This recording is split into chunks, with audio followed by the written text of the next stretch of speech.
Welcome back to The Great Conversation. So last episode, we were reading Herodotus, and we finished with Croesus being told that he couldn't be the happiest man alive because he's still alive. And we only know after, or at least this Solon or whoever he is, says I can't know until you've actually died if you were the happiest man. Yeah. And the last line that we read was, "But in every matter, it behooves us to mark well the end, for oftentimes God gives men a gleam of happiness and then plunges them into ruin."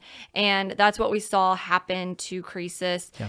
He has two sons. One, he doesn't even consider he's his son. Because Yeah, he he's literally dumb. says, he's not my son, he is deaf and dumb. Yes, and so Croesus has another son, and he tries to protect him from this dream that he has that he will die by an iron spear. Yep. And so he's trying to protect him. He sends him off into marriage really early. Yeah. And then the people come to Croesus and say, "We have this boar that keeps ravaging our fields. It's destroying our city. We try to go out and kill him, but we can't.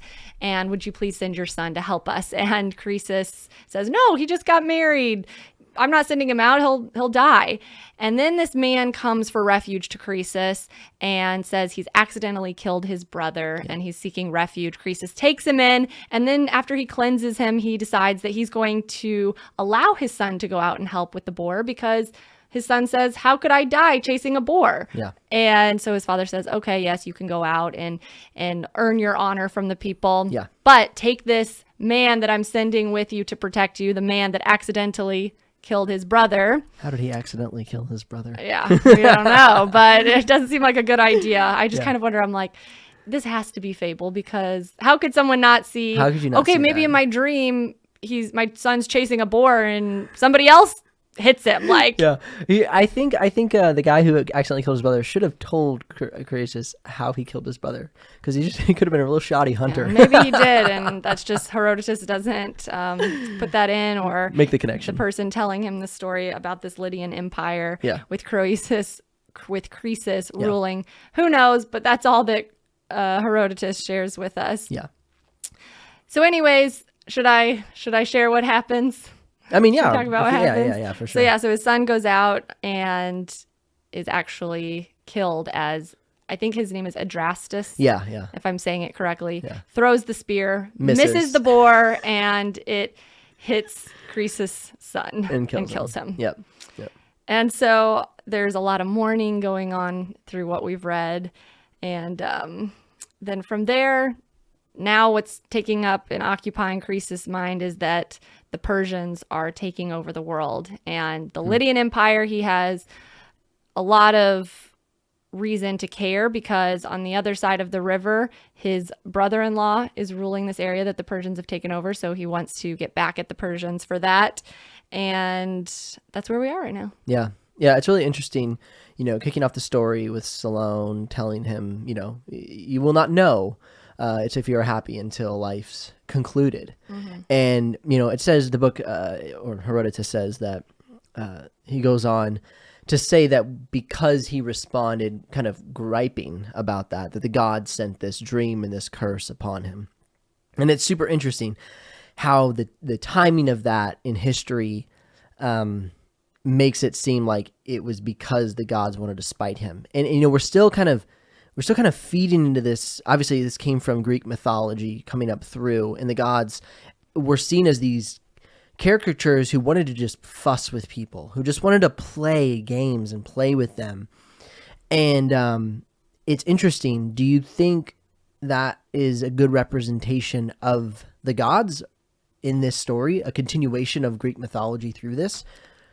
Yeah, I'll even read the line. So Okay. this is in the first book of Herodotus, and it's 34 is the section. Mm-hmm. And it said that after Solon, I hope I'm saying that right, Yeah. had gone away, a dreadful vengeance sent of God came upon Croesus to punish him. It is likely for deeming himself the happiest of men.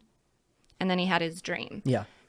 And I do think whenever we're in bad situations in life, when things happen to us, we do want to blame somebody. Yeah.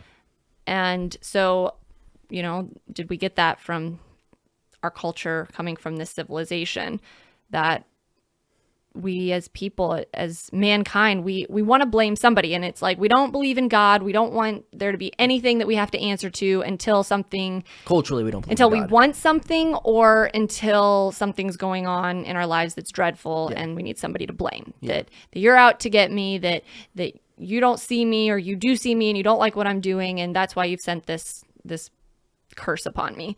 And it is, I think we have to stop and ask ourselves why we do that.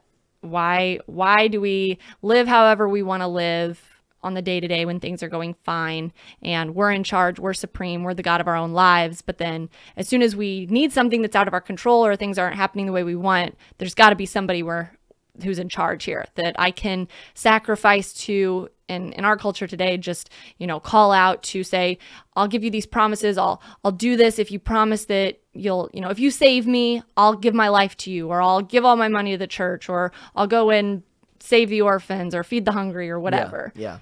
And we have to reconcile that. Why are we doing that? And what does that mean? Where's that hole that we're filling with that coming from? Yeah, I think it definitely, what you're painting out is like the foundation and basically the structure of our mind around what is or who is God is how we approach him in good or bad, right? Like our understanding of him is how we know what to think of him. Whereas, depending on different religions, like God might be some far off mysterious character like Zeus or Jove, where he's just kind of playing and pulling strings, right? Where if you have a different foundation of, well, he's a God of peace, a God of grace, a God of long suffering, you would see different patterns about him. You'd see, oh, I was away. I was walking away from his plan. And because I walked away, I made my own decisions, which were in essence poor decisions, rather than saying, oh, God walked away from me and now I'm here alone, rather than who walked which way, right? And so like that's kind of what it feels like with Croesus, is he's almost like, okay, Salome talked to me, so I got spited because I wanted to be happy. It's almost like he's saying like, okay, the gods don't want us to be happy. And so because he thought he was happy, he got smacked. Mm-hmm. I mean, do you agree with that? Yeah, I think if just taking like God out of the conversation and like the cultural view of like, are we fitting our worldview? Are we trying to fit God into our worldview, or are we trying to fit our worldview into God? Yeah. Whatever religion you are, yeah, and what your standards are and how you have to fit your worldview into that standard. Taking that out, I think it just comes more to like how we talk about responsibility for what our decisions and the outcomes in life. And I know that some things do happen that we're like, okay, we did everything we could and we are still taking responsibility for our part, but we just couldn't have changed that circumstance. But I think it is truly the mindset of just, I have to take more responsibility in my life. And I don't think that we do that enough. I don't think that we say, I am in this situation because of my decisions. Yeah. And like I said, there are so many times where people are in situations where it's like, okay, they did everything they could and they still are in that. But I think most of the time for humans, we're in situations because of how are the decisions that we made to get there. Yeah. Which is so interesting. We're having this conversation because a few episodes ago, we talked about luck and fortune, right? Like the decision making is more of the fortune mindset, right? Like I'm going to make the best decisions I can and do the best I can. And that's like based on like a fortune mindset of I'm going to build my protective mechanisms. Where the luck is another side of the coin in the mindset of things. I do agree. And we didn't really get into this last time because we were, I think, just kind of having a pity party for ourselves of it seems like we're just like trying to plan and take responsibility. And then these other people, like they're just enjoying life and they're so happy. But I still think it's a mindset because I think it's just the mindset of I'm in control and I am making these things happen, but it's still not turning out the way that I want, instead of being a little bit of both of I'm going to plan, I'm going to be smart about this, I'm going to make wise decisions, and I'm going to counsel with people on how I can do it. But then still being the type of person that's like, I'm going to find joy in this, and I'm going to enjoy life, and I'm going to enjoy each stage, even if I'm not to where I want to be yet. This is still good and beautiful and life, and I'm enjoying it. And I struggle with that. Yeah. I think you're a lot better at that. And so I don't think it's just luck or creating the fortune that you want in your life. I think it is blending it and being smart and making the right decisions and saying no to things that sometimes our flesh desires, but we know that it's not going to lead to the life that we want. So it's almost like build for fortune and enjoy the luck. Exactly. Kind of thing. Yeah, I think I think we're so black and white as humans, and we think it's just one or the other. Yeah. But life is color. It's a blend of things, and that's what makes it beautiful. Yeah, for sure. That's a great point. Like I often forget that you can't have both. I mean, it's not like the whole idea of you can't have your cake and eat it too. Like you can't literally have both, but you can see the value in both. Because like, for instance, as we continue through the story, Croesus is doing everything he can to save his son, right? So he's doing he's relying on the fortune idea, right? He's still trying to plan, and he thinks he can get out of the dream. The dream. Yeah, but he can't. And it's like we joked, he went all that so raven on himself, right? Like he literally configured his son's own death. And that's the whole thing of like, the whole idea of you can't escape destiny, or people say that. It's like you can't escape what has been set into motion, and we see that happen to him. Yeah, and most of us aren't having dreams that end up happening. Yeah, it's it's so different in this context of this time period and in the things that people say they experienced. I don't meet people every day where they have dreams of things that actually come about. Yeah. Very few and far between. Yeah. So I don't know about using that as literal guidance for our lives. For sure. And that's why sometimes it feels challenging to read this, because it does feel so otherworld. It doesn't feel like these people were on our earth. Like it's almost like, we talked about early in the great conversation, I love Star Wars, right? And so it's almost like we're reading about lives that were taking place, on a different planet with different rules and different ways of being, because it just seems so otherworldly to us when we read this, at least to me. Yeah. And I think if I'm going to take anything from this, it's that don't try to control things you can't, and don't keep yourself from enjoying what you have at the risk of losing it. Ooh. Can I ask a question? This goes back to numbering your days. If you knew the day of your death, should you try and avoid it, or should you try and live out the days you have? Right. And that's my point, is in trying to hold on to his son and keep him from death, he ended up planning his son's own death. Yeah. And I think the lesson there is that we are all going to die at some point, and we don't know what that day is going to look like. Yeah. But we don't squeeze ourselves or the one that we loved so hard that it kills them. The way that we end up losing our lives and ruining them is trying to hold on to things that we cannot take with us. Yeah, for sure. We've been talking a little bit about this in general, of like, what are we going to purpose to value in our lives? Because with that idea of you can't take it with you, well, what can you do that is somewhat more than your life, right? I mean, people say, well, you write a book and your book will outlive you, or have more children and teach them and they'll outlive you.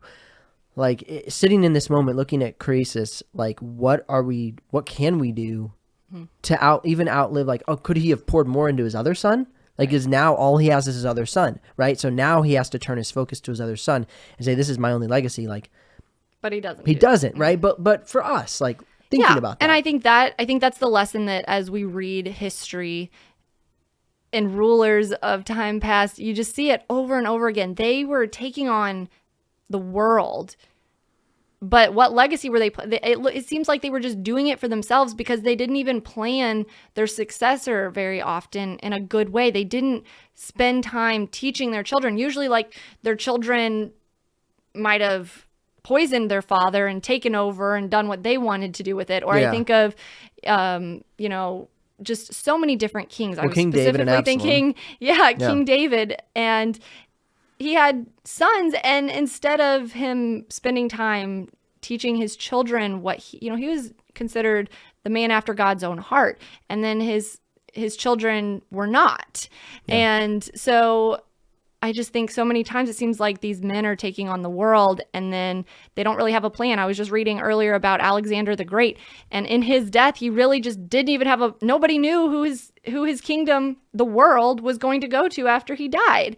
That's crazy. Why? Yeah. And his death was very sudden, but why wasn't that like top priority? I'm taking on the world. Yeah. I better have a plan of who it's going to and start teaching them what I want them to know. I think personality plays a lot into somebody who does take on the world. I think I'm not tooting my own horn saying I'm going to take on the world, but I think like for me, when I am doing something, I am just like cutting a path. I don't really know where that path is going. Mm-hmm. And so for some, again, like I said, I'm not trying to put myself in the same playing field as Alexander the Great, but could in fact he just simply have been the joy of blazing the path or the excitement of blazing the path.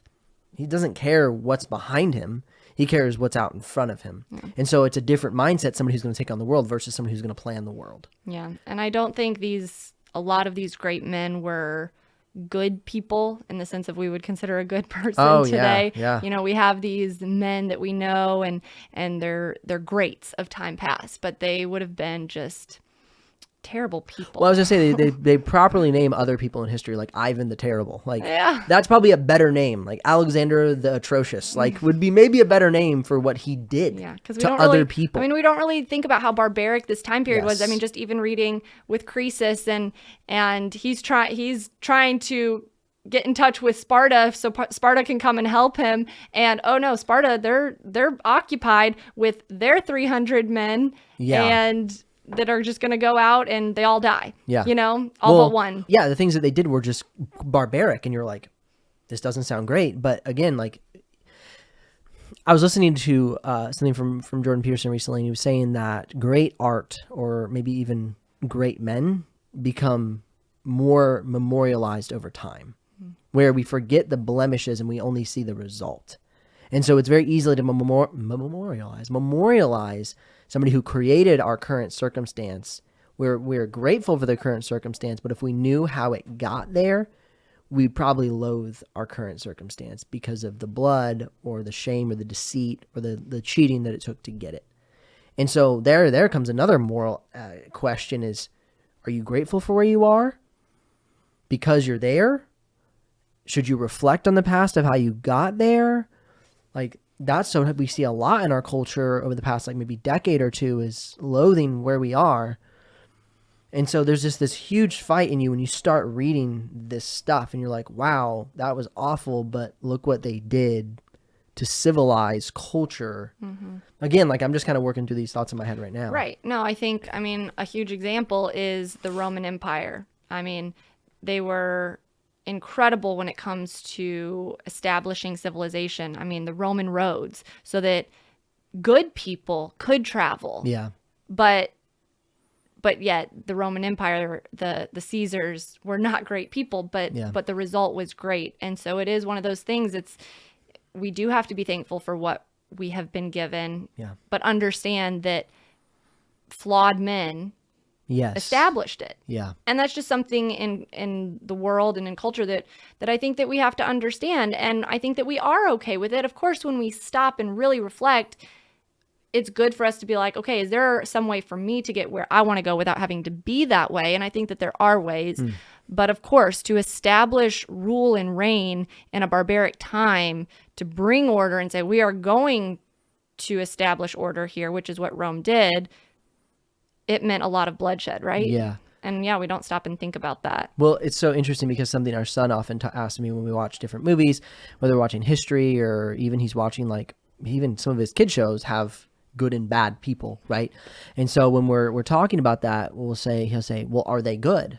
He's going to go kill those people. Are those bad people? And I'll say, well, according to them, they're bad people. And according to this side, they're good people. I said, you have to understand what you believe and what you know.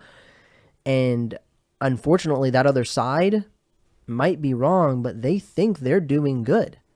And so it's like a real conversation of what is good and evil. There is clear good and evil, but I think it confuses him on why would somebody want to do evil? And well, it's because they think what they are doing is good according to their perspective. Right, which is why a standard is so important. And that's what I'll say we have to guard our hearts and understand what is truly good, what is truly righteous and holy and pure and lovely. We have to understand that standard so we don't get faked by ourselves into joining something that is evil.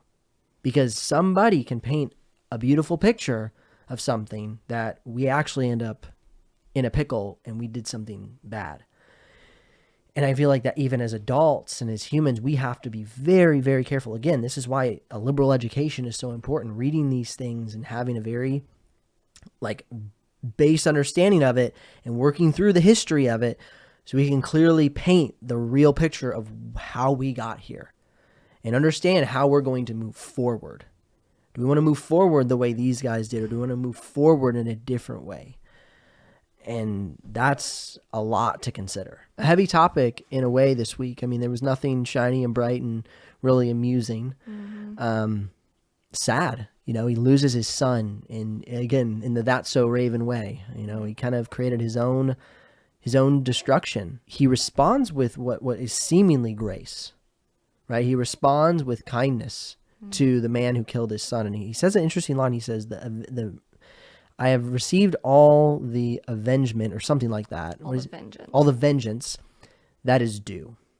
And then it's so interesting that the guy ends up going and killing himself. And but it's so interesting that, he responds with mercy in that moment. And that to me is kind of taking that idea of happiness full circle. I'm like, okay, does that mean that he truly had happiness? If he can lose his son, the thing that brought him probably the most satisfaction, the most joy, it gave him the most promise of the future, and he still does not respond and kill the killer.